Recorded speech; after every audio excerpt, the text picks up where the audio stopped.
Thanks for tuning in to the Prime Bookseller Podcast, the bi-weekly podcast discussing all things Amazon bookselling. Hey everybody, welcome back to another episode of the Prime Bookselling Podcast. I'm Eric, and we're back with the second episode, and as promised, we're going to talk about what some people might see as why would you have an episode about FBA? Because everybody should know what FBA is, but we're doing this because I think a lot of people out there that are just beginning on this journey think of FBA as being just Amazon selling. And if you're one of those people, you are very wrong. FBA is a special program within Amazon, and you are not knowledgeable about the rest of the programs within Amazon. You are basically cutting yourself out from half of Amazon bookselling.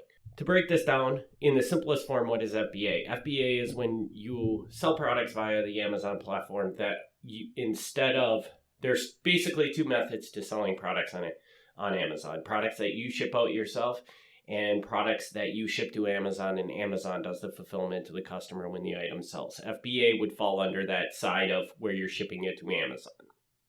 So there is a very big difference. Now, when you research any sort of Amazon selling, everybody is going to tell you all you want to do is FBA. You don't even want to pay attention to the other the option of shipping out by yourself, which to an extent I agree with, but they both have advantages and disadvantages. And that's what I want to address mainly in this episode. What are the advantages of FBA? Well, number one is FBA obviously makes your business simpler, because you find profitable inventory to sell. You ship it into Amazon and you're done. After that, Amazon pretty much takes over every step of the way. All you really have to do is wait for the money to come in.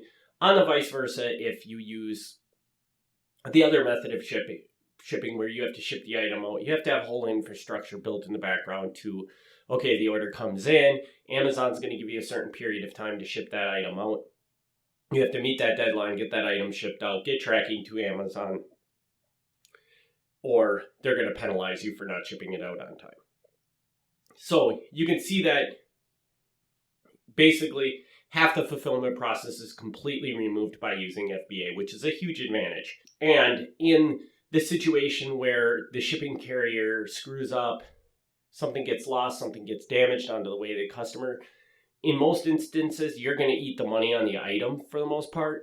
You may get a little bit of a reimbursement from Amazon, but Amazon, if the customer happens to leave like a negative feedback or something like that, Amazon is going to accept the responsibility in most situations for that negative feedback. You'll go on and you'll look at your profile and it'll say the negative feedback, but then it'll be struck through by Amazon, and Amazon will say, this item was sold via Amazon FBA. We accept responsibility for the shipping issues with this item. So that's another perk. The biggest perk is what is known as the Prime Badge. And if you're a longtime shopper on Amazon, you're probably very familiar with this. Certain items that you buy on Amazon carry a Prime Badge, and other items do not. And basically what the Prime Badge is you automatically get the Prime Badge when you're shipping it into FBA. That means you're basically tied into Amazon's logistical network, and it's kind of a badge of honor that the item is going to get shipped timely and get to you in a reasonable amount of time. For the longest period of time, it was always 2 days, but ever since COVID happened, that's kind of gone away, and a lot of people aren't getting it in 2 days, but it's still much more timely than a lot of other delivery carriers. And the reason why that's a significant advantage is because, especially in the media space, it seems like there is a gap between a merchant fulfilled seller, somebody that does not carry that Prime Badge, will sell the book at one price, and a person that's carrying that Prime Badge can sell that book at a significantly higher price and still get a sale over the other seller because it carries that Prime Badge. Basically, if you want an explanation for that, the explanation I would give is that there are a ton of people on Amazon that are Amazon Prime members, and they will typically, not all Prime members, but a lot of Prime members will only buy items that carry the Prime tag for whatever reason. The other significant issue, which we'll cover this in a later episode, is that a lot of the sales get driven through on Amazon through the buy box. And as of today, you have a significantly higher chance of winning that buy box by being an FBA seller than you do by being a non-FBA seller. Basically, because you're going to be in the buy box on your items more often, you're going to get more sales. So basically what we're looking at is with the FBA program, you can typically sell an item at a higher cost, at a higher price to the customer, and you will actually sell the items faster in many instances because of that Prime badge. So those are significant advantages over being a merchant fulfilled seller, which is the non-Prime seller, not Prime badge seller. So with that said, it obviously seems like, well, I'm going to sell everything FBA. I mean, why would I ever do anything different? Well, that's where the downsides of FBA come into play. And this is if you know somebody who is not an Amazon bookseller but sells in some other fashion on Amazon, these downsides are not nearly as, other categories are not nearly as affected today by these restrictions as booksellers are. And the reason for this is because with the success of the Amazon FBA program, all these people sending items into their warehouses become overwhelmed. And their staff cannot get items checked in fast enough. They're just working around the clock and never catching up with everything that people are sending in. So because of that, Amazon has taken a strong look at, okay, we want to create our warehouses and optimize them so that the most profitable, fastest moving items are coming into the warehouse and going right back out. So as soon as one item comes in, there's another item being sold and going out. With books, the whole nature of books is it's a very, very long tail business. What that means is most of the profitable books that you're going to sell, they're not an in and out type product. They're what is known as a long tail product. And if you're curious about learning about long tail products, there's a great book called The Long Tail that you can read, and it talks about different businesses that use long tail have a long tail business model. But essentially what that is that you find a profitable book, you send it into Amazon, and it's going to sit there. It might sit there for 30, 60, 90, 180 days before that one buyer that wants that book is going to come along and scoop that book up. And because it's such a niche and such a long tail products typically demand a much larger price than a non-long tail product, but it just happens to take a longer time for them to sell because there's just not as many people looking for it. So basically, think of it as you have a widget, and that widget, you buy it for $2.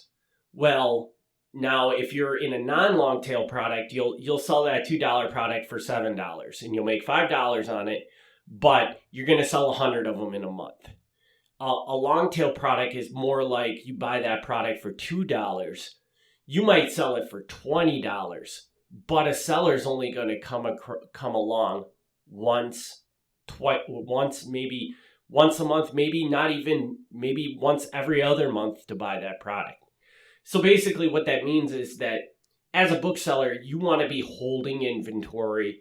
You have to hold inventory, and you have to build up a bank of books to be able to start generating the sales you need to build a reliable business. Well, with the FBA program, Amazon hates that because they don't want that stuff sitting in their warehouse. They want it to come in and they want it to go right back out.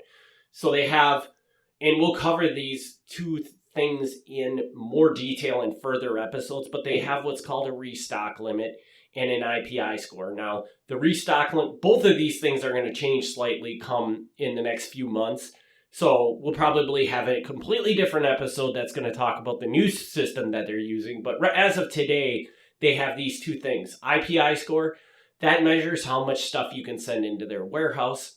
And so you basically get this score, and if you're over a certain score, you can send in unlimited stuff.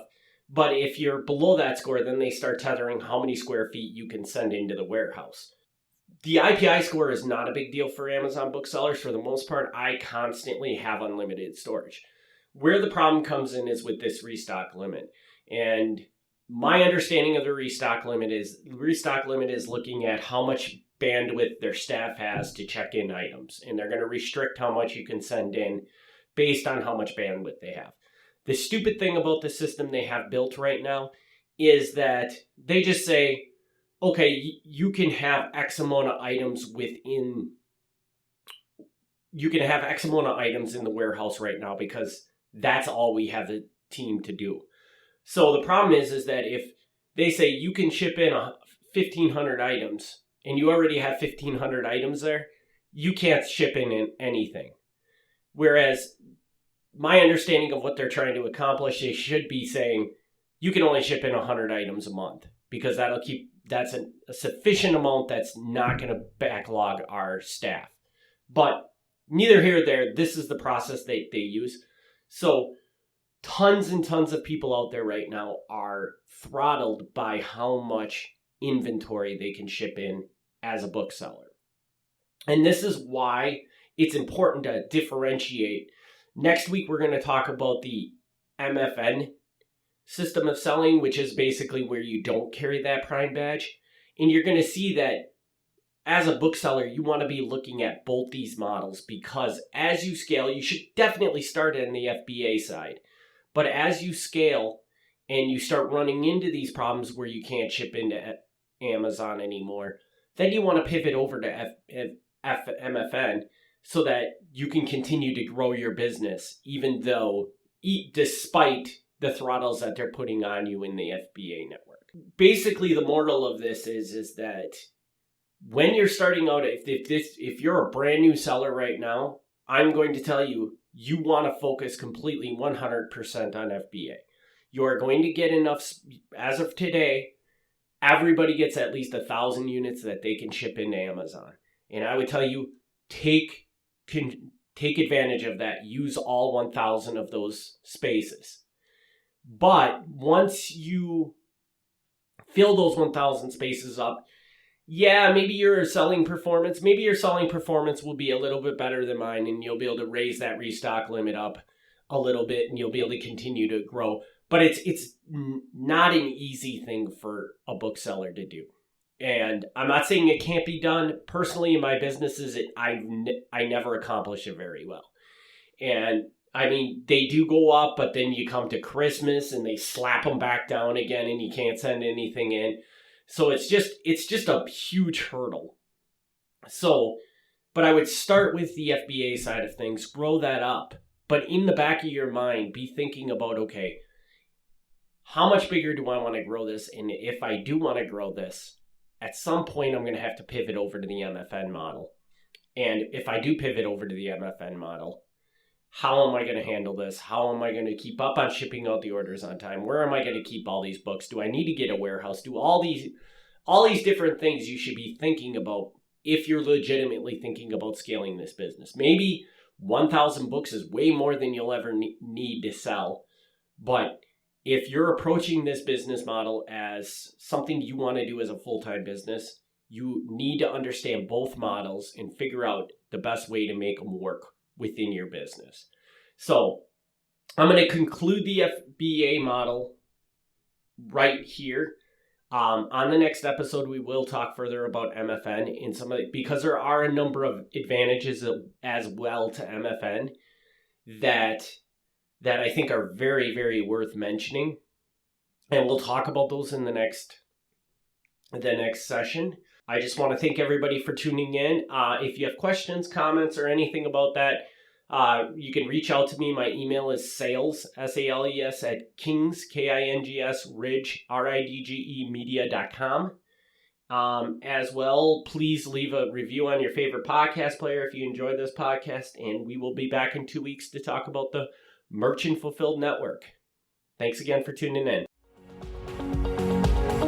Thanks for listening to the Prime Bookseller Podcast. Join us for the next episode as we discuss all things Amazon bookselling.